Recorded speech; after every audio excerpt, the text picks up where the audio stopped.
Hi guys, today I'm showing you how exactly I transform my lace daisy granny squares into this gorgeous crochet beach top. This lightweight floral sweater is perfect for summer. If you watch my lace daisy granny square tutorial, now it's time to bring these squares to life. Grab your granny squares and let's go. The materials of course are granny squares, but if you haven't made your squares yet, I recommend using a lightweight yarn, a type 2 or 3, because these are perfect for summer clothes. For the hook I use a 4mm, but this can be changed to the hook the yarn is recommending. For other materials, a yarn needle, stitch markers, tape measure and a scissors. Now this is the granny square tutorial on my channel, you can find it as the last tutorial. Now the finished size of my granny squares is 5 inches by 5 inches. If you don't get this size, try changing your hook. A bigger hook if it's too small, or a smaller hook if it's too big. Also, this top can be made with different size granny squares and I'll show you how. To quickly show you how to make the lace daisy granny square, as I said before, I already have a step-by-step tutorial of this on my channel. So you start with the yellow yarn, you make your magic ring or chain 4 and slip stitch in first chain to form a ring. Then you chain 3, which does not count as a stitch, and you make 12 double crochets in the ring. Then slip stitch in the first double crochet, chain 1 and fasten off the yellow color. Change the color to white and attach it to any one of the 12 stitches. To make the lace daisy petals, chain 16 and slip stitch in the same stitch, then slip stitch in the next stitch and repeat around until you have 12 daisy lace petals. Chain 1 and fasten off this white color. Change the color to blue or any color you prefer for your main color. Attach it to the lace petal, chain 1 and make a single crochet, chain 6 and single crochet in the next lace petal space, chain 6 again, single crochet in the next lace petal and repeat around. Finish with a slip stitch in the first single crochet. To turn into a square shape, slip stitch in nearest space, chain 3 which counts as the first stitch, and make 2 double crochets in the same space, chain 3 and make 3 more double crochets in the same space to form the corner. Chain 6, single crochet in the next space, chain 6 again and single crochet in the next space for the sides. Then chain 6 again and make another corner of 3 double crochet, chain 3 and 3 double crochet in the next space and repeat around until you have 4 corners and 4 sides. Finish with a slip stitch at the top of the first chain 3, chain 1 and fasten off, and that's the granny square. Now in my previous video I show you how to connect these squares by using the join as you go method, so you can check that out if you prefer that method. But if you can also connect your squares by using the slip stitch method, making all the squares first then sewing them together, any way you prefer. So first you'll make the back panel. And to know how many squares you need your shoulder measurement. From one side to the next, measure your shoulder. Mine was 17 inches, so I made as much squares across to fit my shoulder.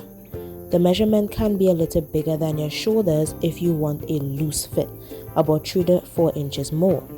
Then you can measure from the top of your shoulders to your waist length, or where you prefer for how long you want your top, or you can just measure it on your body as you connect your squares.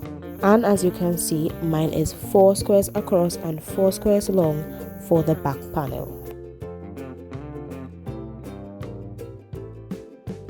The front panel is a repeat of the back panel, just leaving a space by taking out some squares. I took 2 out here for some neck space. Then for the arms, you can measure around your arm, but for the arm I prefer measuring the connected squares around my arms for the perfect size. So I'm making 3 squares for the width and 3 squares for the length of how long I want it to be. Make sure to measure it on your body. For a successful connection of the pieces, lay them out flat and add stitch markers to line them up perfectly, so you're connecting the back panel to the front, then the sleeves on each side. Then you can go ahead to connect. You can use the slip stitch method or sew them together, whichever you prefer.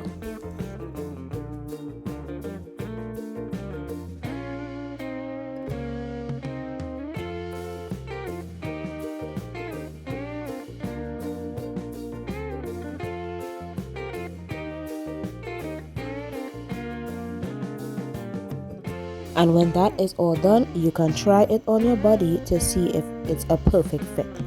If it fits perfectly, you can skip this next step. But if it doesn't fit yet and you need some more space, you can add a row of double crochets along the sides.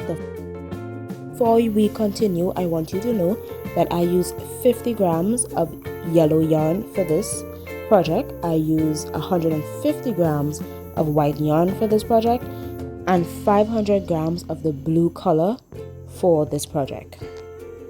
I use 450 grams of the blue to make the squares, then an extra 50 grams to add the double crochets around my work.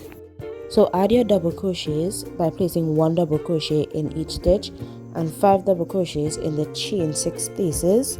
You'll put 5 double crochets in there all the way around. You can add double crochets around the arms as well. I add single crochets to my arms instead of double crochets because my arm already fits perfectly. Also, you're going to make a row of single crochets around the neckline here. You can make 1, 2, or 3 rows of single crochets around the neckline to add a nice neat finish. And here you can see I'm done with all that. Double crochets around the front and back panel, single crochets around my arms, and for the neckline I did 1 round of single crochets and 1 round of double crochets. And now for the very last thing to do is to fold your work like this in half, bringing the back panel over the front panel, and to connect the arms and the sides to make a finished top. You can connect them just as I said before by using the slip stitch method or sewing them up any one that you prefer to do. All the way across, down. Don't forget you're not sewing under there because that's where your body goes, and for the other side. So go ahead and get that done and you will have a finished top. Also, this top took me a total of 18 hours to make in between 4 days. And that's it. Here is my finished top, and that's how I turned my lace daisy granny square into a summer top. I really hope you enjoyed making this project as much as I did. If you liked it, don't forget to give this video a thumbs up and subscribe for more crochet videos every week. Leave a comment down below letting me know what colors you'd use for your own version. Thank you so much for watching as always. Happy crocheting. I'll see you in the next video.